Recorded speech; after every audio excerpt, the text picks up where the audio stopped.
بسم اللہ الرحمن الرحیم ربی اشرح لی صدری ویسر لی امری واحلل عقدۃ من لسانی یفقہوا قولی۔ طالبات، آج ہم نے دوسری غزل ولی کی پڑھنی ہے، جسے عشق کا زخم کاری لگے، جسے عشق کا زخم کاری لگے، اسے زندگی کیوں نہ بھاری لگے۔ کاری کا مطلب آپ لوگ جانتی ہیں، گہرا۔ تو اس سے کیا مراد ہے کہ جس سے عشق کی چوٹ لگتی ہے اس کے لیے زندگی گزارنا بہت مشکل ہو جاتا ہے۔ اب ولی دکنی جو ہیں وہ عشق کی چوٹ کھائے ہوئے درد دل رکھنے والے شاعر، وہ اپنے اوپر لگے عشق کے زخم کو گہرا زخم کہتے ہیں، اور کہتے ہیں کہ جس انسان کو یہ مرض لاحق ہو جائے اس کو سکون نہیں آتا، اس کی زندگی بہت مشکل ہو جاتی ہے، بہت کٹھن ہو جاتی ہے، وہ انسان جو ہے وہ عشق کے آگے بے بس ہو جاتا ہے۔ وہ شعر آپ اس میں ایڈ کر سکتے ہو: عشق پر زور نہیں، یہ وہ آتش ہے غالب، جو لگائے نہ لگے اور بجھائے نہ بنے۔ عشق کے مریض پر کوئی دعا دنیا کی اثر نہیں کرتی، اس کے لیے صرف دعا ہی کی جا سکتی ہے۔ مریض عشق پہ رحمت خدا کی، مریض عشق پہ رحمت خدا کی، مرض بڑھتا گیا جوں جوں دوا کی۔ دوسرا شعر دیکھیں: نہ چھوڑے محبت دم مرگ تک، جسے یار جانی سو یاری لگے۔ کیا کہتے ہیں کہ محبت جو اس وادی میں قدم رکھ دیتا ہے وہ پھر مرنے تک وہاں سے واپس نہیں آ سکتا۔ اس کے لیے اس وادی میں قدم رکھنے کے بعد واپس پلٹنا انتہائی مشکل بلکہ ناممکن ہو جاتا ہے۔ عشق ایسے ہمزاد سائے کی مانند ہے جو ہر وقت اس کے ساتھ چمٹا رہتا ہے، اس کی روح کو موت کے بعد ہی سکون نصیب ہو پاتا ہے۔ محبت انسان کا مرنے تک پیچھا کرتی ہے، اور یہ جب ایک دفعہ انسان کے دل پر ڈیرے ڈالے تو پھر انسان کو قبر تک پہنچا کر ہی دم لیتی ہے۔ وہ شعر اس میں شامل کیجئے: موت کو چاہیے تھا بہانہ، موت کو چاہیے تھا بہانہ، عشق میں مبتلا ہو گئے ہم۔ تیسرا شعر دیکھیے: نہ ہووے اسے جگ میں ہرگز قرار، جسے عشق کی بے قراری لگے۔ اب یہاں پر وہ کہتے ہیں، دیکھیں یہاں پہ اب صنعت تضاد کی کیفیت ہمیں دکھائی دے رہی ہے کہ نہ ہووے اسے جگ میں ہرگز قرار، جسے عشق کی بے قراری لگے۔ قرار اور بے قراری یہ ایک دوسرے کی جو ہے وہ ضد میں آ رہے ہیں دونوں لفظ۔ کیا کہتے ہیں؟ ولی دکنی جو ہیں وہ ایک حسن پرست شاعر ہیں۔ ولی جو ہیں وہ ایک نہیں کئی محبوب رکھتے ہیں۔ وہ ایک ایسے عاشق ہیں جو محبوب کے جو ہے وہ حسن سے محبت رکھتا ہے، وہ محبوب کی اداؤں سے محبت رکھتا ہے، وہ محبوب کے بنا زندگی گزارنا جو ہے وہ محال تصور کرتا ہے۔ اب یہاں پر وہ کیا کہتے ہیں کہ جسے عشق کی لگن لگ جائے اسے پھر کبھی چین نصیب نہیں ہوتا، وہ ہر پل مرتا اور ہر پل جیتا ہے۔ یہ اضطرابی کیفیت اسے کسی کل چین پڑنے نہیں دیتی۔ وصل یار میں بھی محبوب سے جدائی کا ڈر لگا رہتا ہے، جو اسے محبوب سے ملاقات کے لمحات میں بھی محظوظ نہیں ہونے دیتا۔ اس میں آپ شعر ایڈ کر لیجئے: شاید اسی کا نام محبت ہے شیفتہ، شیفتہ کا شعر ہے یہ، مصطفیٰ خان شیفتہ کا۔ شاید اسی کا نام محبت ہے شیفتہ، ایک آگ سی ہے سینے کے اندر لگی ہوئی۔ عشق ایسی وادی جس میں قدم قدم پر قیامت کا سامنا۔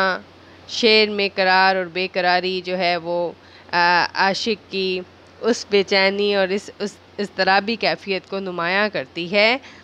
پریشاں ہوا دوستی کر کے میں، پریشاں ہوا دوستی کر کے میں، بہت مجھ کو ارمان تھا چاہ کا۔ میر تقی میر کا یہ شعر ہے۔ چوتھا شعر دیکھیں آپ نے ان کی مختصراً تشریح کرتے جانا ہے۔ یہ آپ کو 3 نمبر کی ایک تشریح آئے گی، جس میں سے 1 نمبر شاعر کے نام کا ہوگا اور محض 2 نمبر کی آپ نے تشریح کرنی ہے۔ آپ اس میں ایک شعر ڈالیں، آپ اس میں 5 سے 6 لائنوں پر جو ہے وہ تشریح کریں، وہ آپ کے لیے بہت کافی ہوگی، ٹھیک ہے۔ اب یہاں پر آپ اگلا دیکھیے، ہر وقت مجھ عاشق پاک کو، پیاری تیری بات پیاری لگے، کو قدیم اردو کا لفظ کو، یہاں پر ریپیٹیشن ہے، یہاں پر آپ کہہ سکتے ہیں کہ صنعت تکرار ہے، پیاری تیری بات پیاری لگے۔ اچھا، اب یہاں پر پیاری دیکھیں، صنعت تکرار بھی ہے اور اس کے ساتھ ایک لفظ جو ہے وہ 2 معنی میں استعمال ہو رہا ہے۔ پہلی پیاری جو ہے وہ کیا ہے؟ وہ طرز تخاطب ہے، وہ اپنے محبوب کو محبت سے پکار رہے ہیں، اور دوسرا پیاری کیا ہے؟ وہ اس کی باتوں، اس کی اداؤں کی تعریف کر رہے ہیں۔ 3 باتیں اس ایک مختصر سے شعر میں ہیں۔ پہلی کیا بات ہے کہ وہ محبوب کو مخاطب کر رہے ہیں، دوسری کیا بات ہے؟ یہاں پر صنعت تکرار موجود ہے، اور اس کے ساتھ وہ کیا کہتے ہیں کہ مجھ عاشق پاک کو۔ اچھا، اب وہ ہر وقت مجھ عاشق پاک کو، اپنے آپ کو وہ کہتے ہیں کہ میں تم سے محبت کرتا ہوں، اس لیے میں عاشق بھی ایسا ہوں جو بہت مقدم ہوتا ہے، یعنی تم سے محبت کرنے والا عاشق بھی کوئی عامیانہ عاشق نہیں ہے، کوئی عام سا انسان نہیں ہو سکتا جو تم سے محبت کرے۔ تم سے محبت کرنے سے میری اپنی ذات نکھر گئی، میرے اپنا جو ہے وہ زندگی بدل گئی۔ وہ کیا کہتے ہیں کہ جی انسان جس کے عشق میں مبتلا ہو جائے، پھر اس کی ہر بات، ہر ادا دل کو لبھاتی ہے، اس کی ہر ادا اچھائی معلوم ہوتی ہے۔ انسان کو اپنے محبوب میں کوئی خامی، کوئی عیب دکھائی ہی نہیں دیتا، وہ اسے سرتاپا خوبیوں کا مجموعہ قرار دیتے ہیں۔ اس میں شعر شامل کیجئے، اس غیرت ناہید کی ہر تان ہے دیپک، درست لکھیے گا اسے، اس غیرت ناہید کی ہر تان ہے دیپک، شعلہ سا لبک جائے ہے آواز تو دیکھو، یعنی وہ اس کی ہر ادا کے بارے میں کہہ رہے ہیں کہ ہر ادا نرالی ہے، آواز دیکھیں تو وہ بھی ایسی ہے کہ مدھر سی آواز ہے، اور وہ سننے والے پر ایک سحر جو ہے وہ اس کی کیفیت طاری کر دیتی ہے۔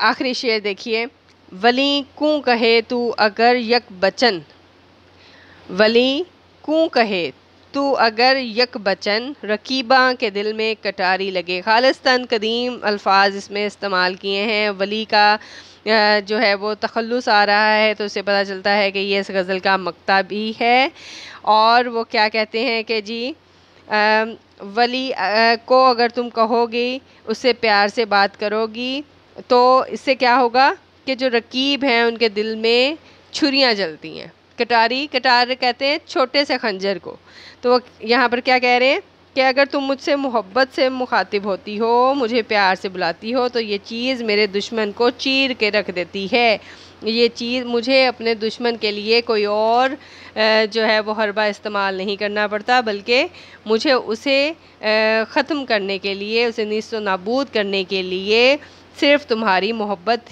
ہی درکار ہے، کہ جس کے ساتھ تم ہو اسے پھر جو ہے اس کے دشمن خود بخود مٹ جایا کرتے ہیں، ختم ہو جایا کرتے ہیں۔